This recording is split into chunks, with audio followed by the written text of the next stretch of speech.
What's going on, guys? It's your boy Joshua, aka Feature Filmmaker, doing out for his reviews where we talk movies, TV, and music here on the channel. And I figured I wanted to do some more top 10 lists this year. And one of the top 10 lists I've had in my head for a long time is my top 10 favorite Netflix shows. Now, these are shows that has been made for Netflix, not put on Netflix like Friends and stuff. I'm talking about Netflix shows, whether it's the MCU shows or Full House or all that, which you will see some of those on this list. Anyways, I hope you enjoyed this top 10 list. Be sure to tell me in the comment section down below what is your personal top 10 list of favorite Netflix movies is. And if you like what you see here, follow all my social media links in the description box down below. Be sure to hit that like button. Be sure to comment down below what are some of your favorite Netflix shows, and if you want to send fan mail, you can do that as well. And if you want to donate money to my channel, you can do that as well. Also, be sure to hit that subscribe button and the bell to get notified with new videos and posts on my community tab up of what's going to be going down on this channel. And with that being said, let's get into my top 10 favorite Netflix shows.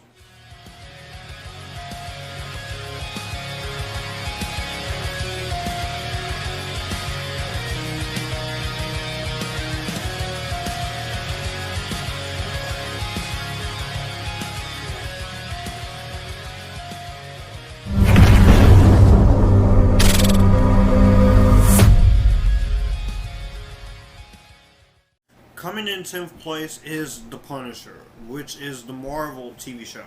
After 2 attempts at trying The Punisher in big screen form with the Thomas Jane Punisher and the not so very good Punisher Warzone, Marvel and Netflix decided to work together in the MCU after his appearance in Daredevil Season 2 and to bring the Punisher onto TV format on Netflix.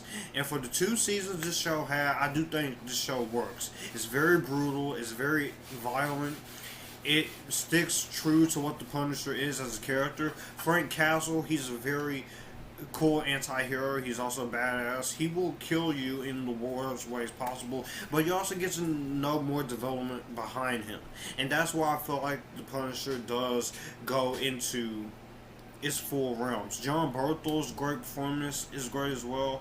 I also really like the acting from the rest of the actors in the show as well. This is a very great show, and for the 2 seasons it had, because unfortunately the whole thing with Marvel and Netflix ended because they were going to start a new TV shows with Disney Plus, with WandaVision and all that, and I can't wait for that. For the 2 shows this show had, you had good drama, good action, good character moments, and some great thrills, and that's why The Punisher is number 10. Coming in 9th place, we have another Marvel show which only lasted 2 seasons, and that is Luke Cage. Luke Cage, this was a good time show. After having all these other superheroes in the MCU, we've got a TV show when it comes to the case of Luke Cage, which he is the former lover of Jessica Jones, and it's set in Harlem, and it is a very fun show. I do really like the show. Mike Coulter, I think he was perfectly casted as Luke Cage. I think the action is well done. I think the soundtrack choices are well done. The locations and stuff are very well executed. I do think you get a lot of great character moments and a lot of great MCU tie-ins to the movies, and a lot of great other actors as well. Alfred Woodard, a lot of actors, etc. I've reviewed both seasons on the channel. If you want to see my thoughts on those will be in the little card here down below. But I love Luke Cage. It's a very great show. Number 8, we have Jessica Jones. Jessica Jones, this is another show that lasted 3 seasons, so at least it lived to see 3 seasons. And I love Jessica Jones. It's a very noir mystery type of show. It's something different for the Marvel Cinematic Universe. Kristen Ritter is gorgeous as Jessica Jones. I think she was perfectly casted. You do get the sense of Jessica Jones trying to find out her own mystery and then trying to do some good work in her city. And also you do see her relationships with Luke Cage and other characters.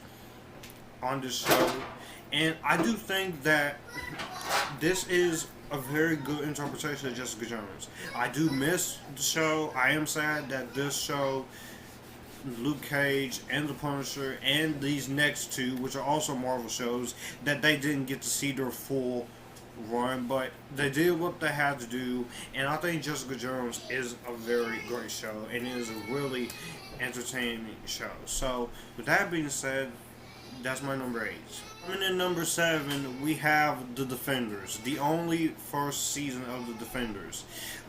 This is a crossover between Jessica Jones, Luke Cage, Daredevil, and Iron Fist. And honestly, when this show handles Iron Fist way better than his own piece of shit TV show, that's sad, because Iron Fist, that show had potential.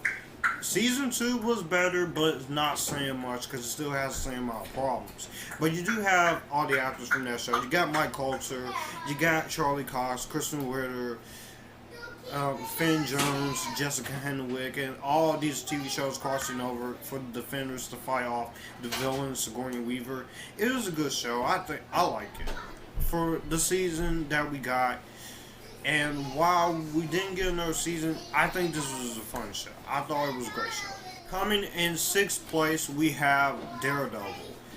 This show, this is one of the most criminally underrated things the MCU has done. I personally think that this show, Daredevil, has a lot of great things in it.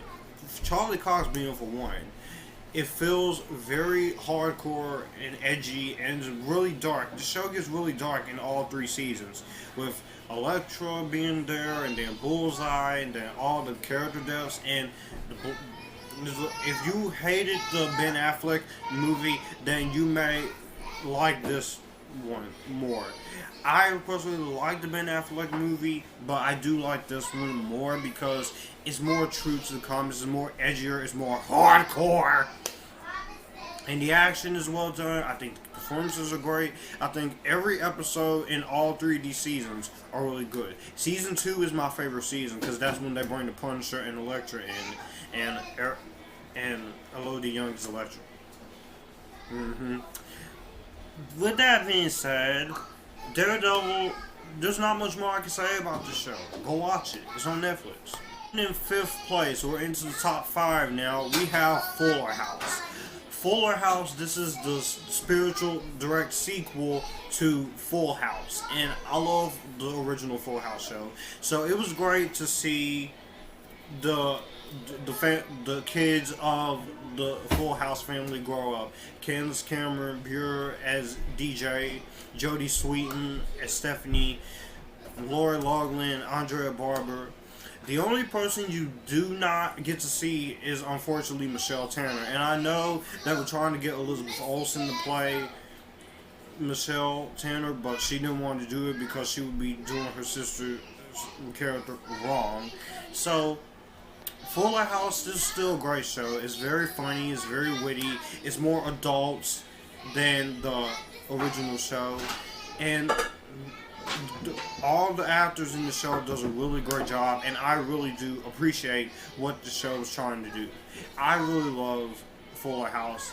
I'm sorry to see you go, but you had an amazing run.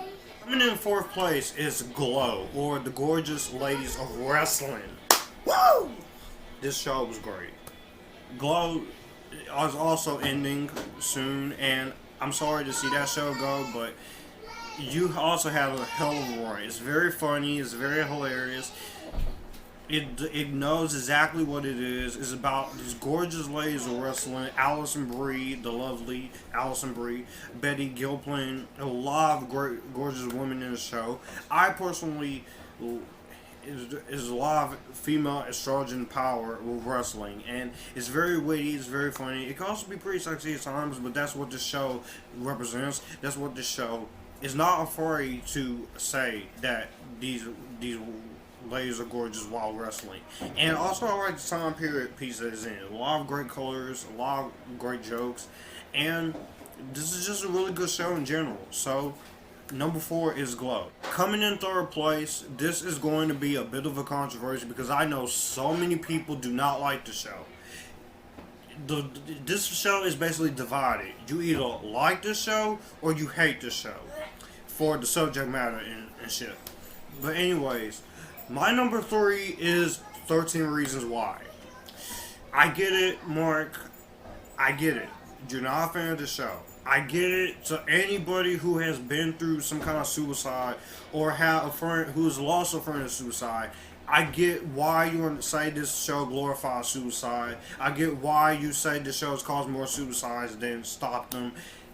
I understand.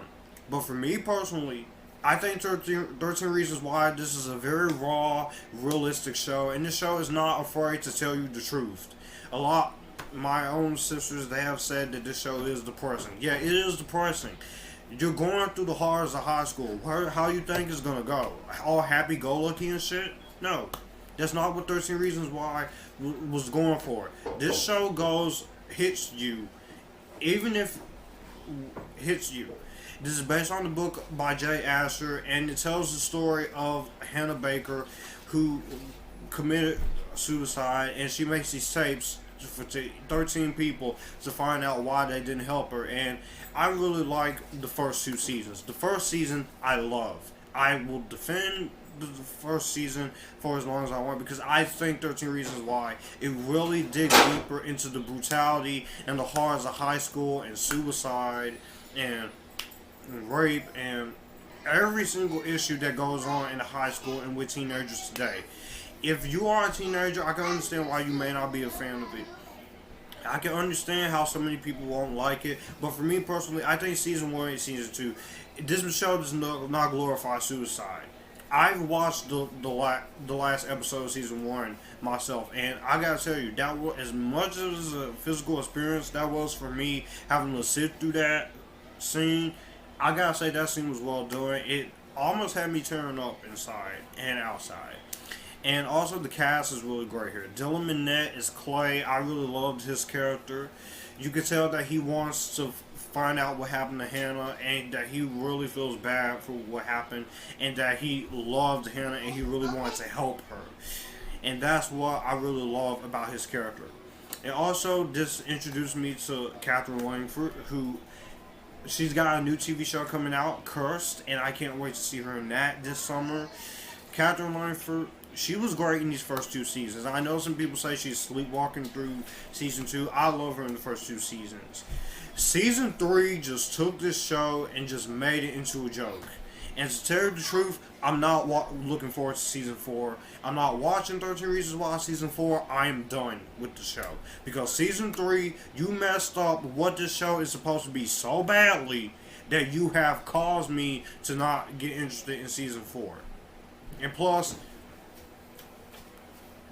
Catherine Langford and Dylan Minnette, they got better things to do than to stick around for this show. Luckily, Dylan Minnette, he is moving on from this, and Catherine Langford, she's got Curse, she's got Little Simon and Knives Out and all that. Catherine Langford, she's going places. Josephine Langford, you're going to places too, but you need to get out of the After franchise first. But 13 Reasons Why, great show. Coming in number 2 is Stranger Things. This show just took all of us by storm when it came out in 2016. Created by Duffer Brothers, we didn't know what this show was going to be.